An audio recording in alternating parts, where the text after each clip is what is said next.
إلى خدة النبي المصطفى محمد صلى الله عليه وسلم، ثم إلى خدة جميع إخواني من الأنبياء والمرسلين والأولياء والشهداء والصالحين والصحابة والتابعين والعلماء العاملين والمصنفين وجميع، خصوصا الله شيخ عبد القادر الجيلاني محمد صلى الله عليه وسلم فتح الله شرح طريق برونغو بسم الله وسلم وسلم الطاهر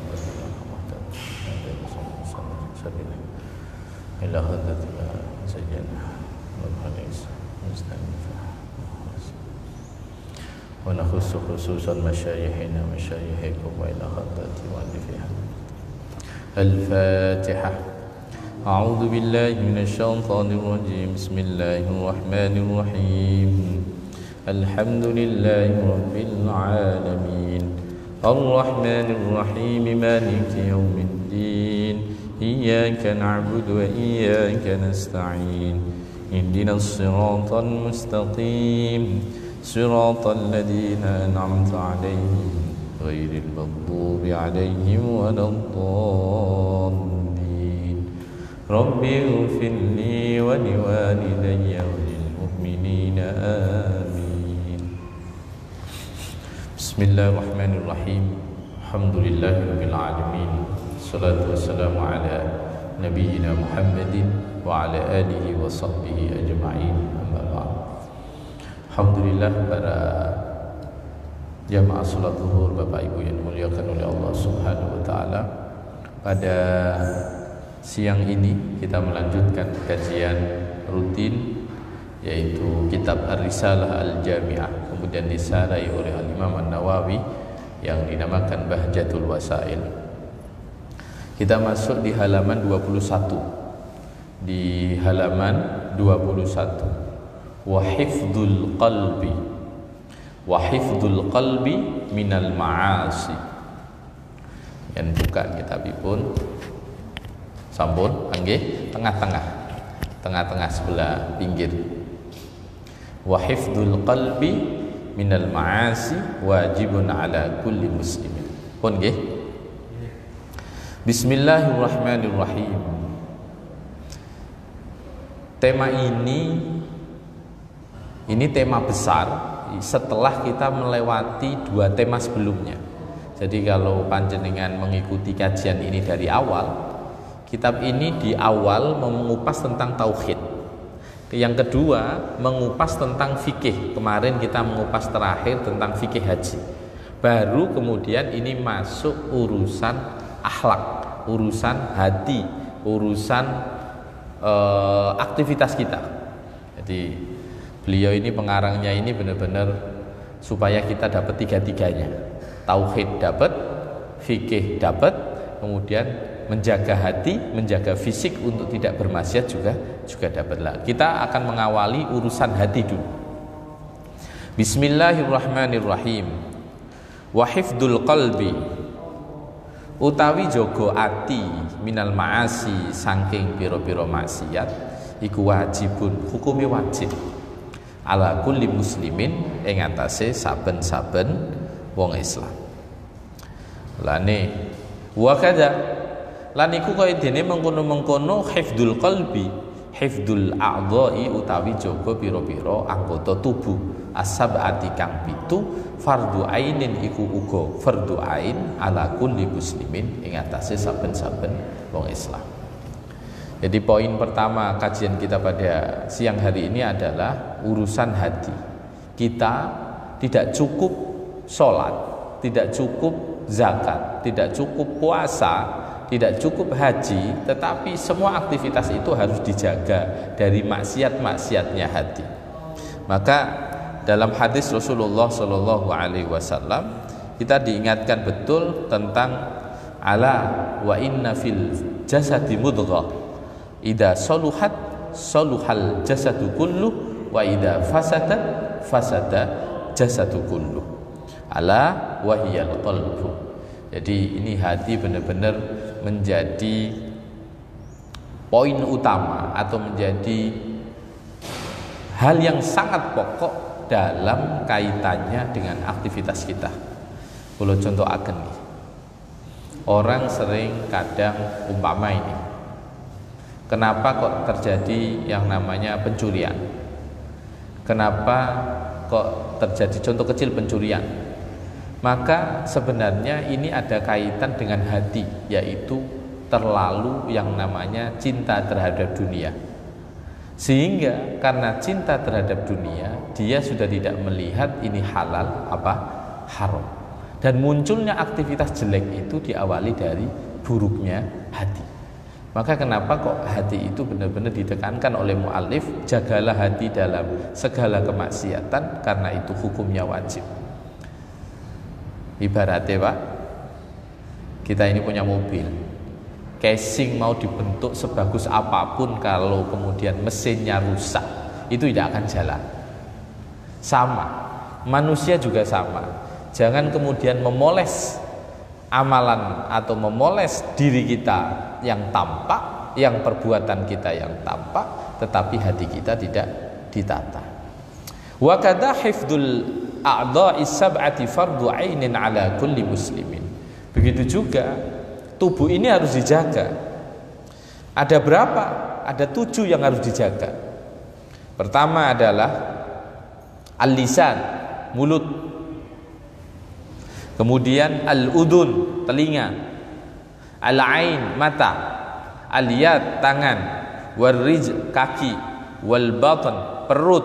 Wal-farju, dan kemaluan.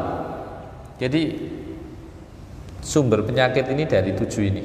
Kalau kita bisa menjaga, insya Allah selamat. Mulut, telinga, mata, tangan, kaki, perut, kemaluan. Lah sumbernya semua dari sini nih.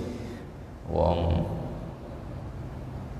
mukul orang ya dosa tangan, menyakiti orang dosa mulut, memandang sesuatu yang tidak halal dosa mata, mendengarkan sesuatu yang tidak benar yang belum tentu jelas beritanya itu dosanya telinga, belum dosanya perut karena memasukkan harta yang haram, belum dosanya kaki karena melangkah kepada perbuatan yang tidak diridhoi oleh Allah, belum perbuatan yaitu kesalahan yang dibuat oleh kemaluan.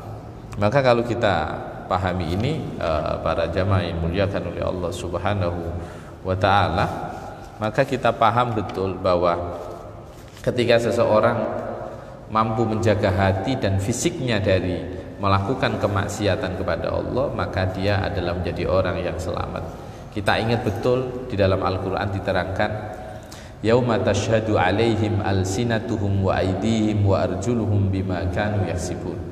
Pada hari di mana kepada kalian, mulut kalian, tangan-tangan kalian, kaki kalian akan bersaksi atas apa yang telah kalian lakukan. Karena besok kita di akhirat itu al-yauma nahtimu ala afwahihim wa tukallimuna aydihim wa tashhadu arjuluhum bima kanu yaksibun. Pada hari di mana mulut akan dikunci, itu lagunya siapa itu Pak? Bimbo ya. Nah, mulut akan dikunci, yang berbicara adalah tangan kita, kaki kita, bersaksi atas apa yang telah kita lakukan. Maka kalau kita pahami ini, modal yang paling utama dalam beribadah adalah menjaga hati. Kemudian kalau orang bisa menjaga hati, insya Allah mampu menjaga kemaksiatan dari fisik, baik itu tangan, mata, telinga, mulut, kaki, tangan, termasuk perut dan kemaluan, yang totalnya ada 7. Fami ma'asil qalbi, kalau lanjut aja. Fami ma'asil qalbi, mongko iku setengah saking pira-pira maksiate ati. Asyakku utawi ragu fillahi ing dalem Gusti Allah Ta'ala halim maha lur sinten Allah. Wal amnulan aman min makrillahi saking rekodayane Gusti Allah Ta'ala. Wal kunutulan putus asa min rahmatillahi saking rahmati Gusti Allah. Kita kupas 3 dulu. Salah satu maksiate hati itu adalah ragu akan keberadaan Allah. Kalau jenengan mungkin kalau yakin nak kalau jenengan sampun syahadat itu yakin akan adanya Allah, tapi problemnya adalah seolah-olah panjenengan ini tidak ada yang ngatur. Usaha yang saya lakukan itu mestinya harus terjadi, itu seolah-olah kita meyakini bahwa usaha perbuatan yang terjadi itu bukan karena kehendak Allah, seolah-olah kayak kita yang melakukan. Itu secara tidak langsung juga bisa seperti itu. Yang kedua, wal amnu mim makrillah. Dia merasa selamat dari siksa Allah, dari balasan Allah, dari ancaman Allah. Itu juga bagian dari penyakit hati. Wal qunutu mir rahmatillah. Yang ketiga, dia putus asa atas anugerah, atas kasih sayang Allah Subhanahu wa ta'ala. Makanya kita sebagai orang yang hidup di dunia ini pasti punya salah, itu pasti. Karena punya salah, kita harus ingat bahwa Allah Maha Pengampun. Jangan sampai kita putus asa atas ampunan atau atas dosa yang telah kita lakukan, karena Allah Maha Pengampun. Makanya prinsipnya kan, faman kana yarju liqa'a rabbih falyamal amalan shalihan wa la yusyrik bi ibadati rabbih ahada. Barang siapa yang berkehendak berjumpa dengan Tuhannya, maka lakukan amal kebaikan dan jangan menyekutukan Allah Subhanahu wa ta'ala sama sekali dengan siapapun, sama sekali. Allah itu ahad. Kemudian yang keempat, wa takabburulan sombong ala ibadillah ing atase pira-pira kawulane Gusti Allah. Termasuk penyakit hati niku sombong. Lah sombong itu biasanya paketannya, ini saya ngomong paketannya. Yang umum sombong itu satu, karena dia punya pangkat. Yang dua, karena dia punya ilmu. Yang ketiga, karena dia punya harta. Nah, duit yo gak pangkat, gak di ilmu, sombong yo malah kebangetan nih. Kalau ujiannya orang punya ilmu, ujiannya orang punya pangkat, ujiannya orang punya harta, itu sombong. Lah kalau seandainya orang tidak punya tiga-tiganya ini kok sombong, ya malah nemen, nemen lah wong wis gak duwe, gak duwe pangkat, gak duwe ilmu, sombong, itu wassalam sudah. Lah godaan orang yang punya pangkat, orang yang punya ilmu, orang yang punya harta, itu adalah sombong terhadap hamba Allah. Padahal sing jenenge sing oleh sombong niku namung Gusti Allah. Allahul Mutakabbir. Sing oleh sombong niku namung Gusti Allah. Kula jenengan sebagai makhluk tidak berhak untuk yang namanya sombong. Kemudian salah satu penyakitnya hati berikutnya yang ke berapa ini? Keenam ya. Waria ulan pamer. Jadi ini pamer iki biasane ujiane wong sugih sing loman. Lawan suli. Ujian yang sering didapat itu, orang itu harapannya kan kaya kemudian dermawan. Tetapi sudah dermawan itu ada penyakit, ada afat yang kemudian bisa mengena kepada siapapun. Apa itu? Pamer. Saya sering menyampaikan, godane wong sugih sing loman iku loro, almanna wal ada. Ngundat itu bahasa Indonesianya apa itu? Apa Pak? Ngundat bahasa Indonesia. Ngungkit isi bahasa Jawa niki ngungkit. Apa Pak? Mengungkit-ungkit. Bahasa Indonesia gini, mengungkit-ungkit. Mengungkit-ungkit. Terus yang kedua biasanya al-adha, menyakiti. Biasanya orang, kalau orang kaya ndak loman itu memang ciloko pun. Tapi orang kaya yang dermawan penyakitnya itu dua. Ngundat-ngundat sama apa itu menyakiti. Saya contohkan ngundat-ngundat dan menyakiti. Iko nomben pono aku umpamane gak tak tulung ngono, gak iso koyo ngene. Umpamane kok iko gak tak sekolahno, gak tak pondokno, gak tak tulung, tak dudano panggone nyambut gawe, gak kira koyo saiki. Lha iku jenenge wong nulung sing ngundat-ngundat tur nglarakno ati. Wis umpamane ono wong sedekah, wis ngenehi jelas duit umpama 1 juta. Itu menyakiti orang yang dikasih. Lah itu godane wong sugih loman biasane ngoten, Pak. Nak sugih medhit ya godone medhite iku wis. Nak sugih loman itu biasanya godone ngundat-ngundat dan menyakiti. Yang berikutnya adalah wal ujbu bi taatillah. Dia merasa bangga atas prestasi dalam ibadahnya kepada Allah Subhanahu wa taala. Biasanya ngeten. Alhamdulillah. Ya diucapi kanthi ucapan alhamdulillah, Pak. Alhamdulillah iso poso.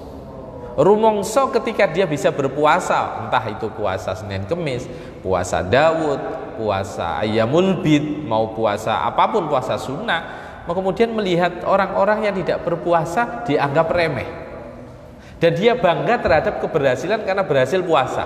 Atau ana wong gak mesti ki sak konco sak dulur iso budal umroh, belum tentu bisa berangkat umroh, tiba-tiba jenengan membanggakan dirinya bahwa panjenengan adalah orang yang terpilih, dan dia membanggakan dirinya bahwa aku iki berarti dipilih Gusti Allah. Enggih, tapi nggak usah diomongno kados ngoten, apalagi berbangga diri. Itu tidak boleh, karena itu bagian dari penyakit hati.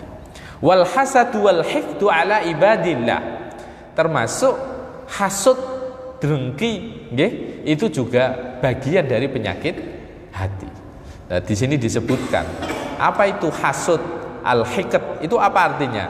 Karahatun ni'mah 'alal mus wal wastisqaliha, yaitu gething, nggih, benci atas nikmat yang didapat oleh orang lain, dan dia itu merasa berat, ya apa carane nikmat itu hilang kemudian nikmat itu kembali ke dia. Itu wong hasud. Mulane hati-hati. Iki biasane hasute wong gak padha sesuai profesine. Sing wong sugih nak nontok koncone sugih sukses, hasud. Wong kerja kantoran nontok kok naik jabatane cepet, hasud. Wong duwe ilmu koncone luwe pinter, hasud. Tapi ono hasud yang diolehi. Apa niku? Hasud urusan ilmu niki diolehi, Pak. Karena secara otomatis roh koncone pinter, dia kepingin pinter. Makanya yang perlu kita pahami adalah bahwasannya hasud itu kenapa kok suatu dosa yang sangat besar, karena dia tidak rela temannya mendapatkan itu, dan bahkan kalau bisa dia berharap nikmat itu dicabut dan cabutannya itu dikembalikan ke dia. Maka bahasa di dalam kitab Ar-Risalah Al-Jami'ah ini kalimatnya wastisqaliha, lan nganggep abot ing iki nikmah. Ini penyakit-penyakit sing kulo kadang angel hindari. Wa minha al-israru ala ma'siyatillah. Yang penyakit berikutnya adalah delereng, bahasa Jawa ini delereng. Menerus-neruskan, atau dalam artian menganggap maksiat yang dijalankan itu biasa, jadi dia terus melakukan. Nggih sepunten. Kita ini kadang karena terlalu sering dianggap dudu dosa. Iki penyakit sing parah. Maksiat tapi dianggap boten maksiat. Niku kula jenengan ngertos sebabe istiqomah. Banget seringe sampai iku nganggep dudu dosa. Jenengan tontok tiyang sing biasa ngombe, bagi dhek ngombe boten dosa. Tiyang sing biasane jajan, bagi dhek boten dosa. Nak sing terlalu sering lah iku termasuk penyakit ati. Rumangsa boten maksiat dan nganggep enteng bahwa itu bukan sebuah dosa yang harus dihindari. Kemudian penyakit hati berikutnya wal bukhlu bima aujaballahu taala, yaitu apa ini? Bakhil, medit atas apa-apa yang telah diwajibkan oleh Allah Subhanahu wa taala. Ya contohnya yang diwajibkan Gusti Allah simpel, zakat. Ya duwe dikai rezeki kok berbagi boten purun, niki penyakit hati. Kira-kira sebabnya apa, Pak? Biasane duwe rasa ngeten, lho sing nyambut gawe aku kok lapo tak bagi. Padahal rumusé sedekah kan boten ngoten. Semakin dibagi semakin berkah. Cuma menungso setan biasanya ganggu, lho kon kerja yo kok malah mbak bagi. Nah iso iku kon isih ndek kebutuhan iki. Mulane kula cerita gede, Pak. Sahabat Ali itu punya kebiasaan. Kalau sedekah, ini satu versi. tafsiran ayat alladzina yunfikuna amwalahum bil-laili wan-nahari sirran wa alaniyatan falahum ajruhum 'inda rabbihim wala khaufun 'alaihim wala hum yahzanun. Ada yang mengatakan ini kisah para sahabat, tetapi sahabat Abdullah bin Abbas ini adalah cerita sahabat Ali. Sahabat Ali itu kalau sedekah punya uang 1 juta, itu dibagi jadi 4. Jatah uang yang disedekahkan itu 1 juta umpama, atau 4 dirham di era itu, maka beliau bagi jadi 4. Apa itu? Yang 1, atau kalau kita 1 juta berarti yang 250.000 itu disedekahkan pada malam hari. Yang 250.000 lagi disedekahkan pada malam hari. Alladzina yunfikuna amwalahum bil-lail, malam dulu. Kemudian siang hari. Kemudian yang 250.000 lagi disedekahkan pada dengan cara rahasia, sirra. Kemudian yang 250.000 lagi disedekahkan dengan wa'alaniyah, dengan cara terus terang. Jadi sebenarnya sedekah itu tidak perlu lihat momen, kapanpun, karena Al-Quran itu menjelaskan alladzina yunfikuna amwalahum, tek wengi, tek rino, tek terang-terang, tek rahasia, pokoknya terserah. Tapi sahabat Ali karramallahu wajhah itu membagi menjadi 4. Jadi kalau sedekah dibagi, ada yang untuk rahasia, ada yang untuk terang-terang, ada yang malam, berarti tanpa diketahui orang juga, ada yang siang. Yang ini semua sebenarnya menekankan ayat ini kenapa malam didulukan kemudian baru siang, kenapa dirahasiakan baru terus terang, bil-laili wan-nahari sirra wa alaniyah, malam dulu baru siang, rahasia dulu baru terus terang. Itu menunjukkan sedekah yang paling utama itu adalah sembunyi-sembunyi, tanpa diketahui orang. Tetapi kalau orang kemudian sedekah terus terang, itu juga boleh. Kalau sebuah pilihan itu bukan jelek dan baik, tapi baik dan lebih baik. Kita ulangi, baik dan lebih. Orang sedekah pada siang hari itu baik, orang sedekah dengan terus terang itu baik. Tetapi ketika dilakukan pada malam hari, ketika dilakukan dengan cara rahasia, itu lebih baik. Sing gak apik iku gak gelem sedekah. Sing gak apik iku sing gak gelem sedekah. Wa bi khalqillah wa su'udzani billah wa bi khalqillah. Termasuk penyakitnya hati itu suudzon ning Gusti Allah. Suudzon di makhluk juga. Ini kula jenengan biasane apa maneh. Nah, wong biasa dadi intel, mau ndak mau kan kudu suudzon mbek wong. Tek intel teng kepolisian napa jenenge intel niku ya mesti suudzon. Nek ora suudzon gak iso nangkap wong ning. Lah, sing kula jenengan mboten tugas yang kita hidup sesama tetangga, sahabat, jangan mudah suudzon, apalagi suudzon kepada Allah Subhanahu wa taala. Kemudian penyakit hati berikutnya adalah wa tasghiru lima 'azzamallahu min ta'atin au ma'siyatin au qur'anin au ilmin au jannatin au narin. Menganggap kecil terhadap segala sesuatu yang diagungkan oleh Allah, baik tentang kepatuhan, tentang kemaksiatan, tentang Al-Quran, tentang ilmu, tentang surga, tentang neraka. Kita tidak boleh meremehkan itu semua. Wa kullu dzalika minal ma'asi wal khaba'isil muhlikat. Itu semua bagian dari maksiat-maksiat hati dan keburukan-keburukan yang merusak. Bal ba'du dzalika mimma yudhilu fil kufri wal iyadu billahi ta'ala min dzalik. Dan bahkan sebagian bisa menyebabkan seseorang menjadi kafir. Semoga Allah memberi pelindungan kepada kita untuk dijauhkan dari yang namanya sifat atau dari namanya kekufuran. Kayak contoh tadi, suudzon ning Gusti Allah, boten percaya anane Gusti Allah. Nah, suudzon saya boten napa-napa, sing boten percaya anane Gusti Allah itu sudah masuk kafir.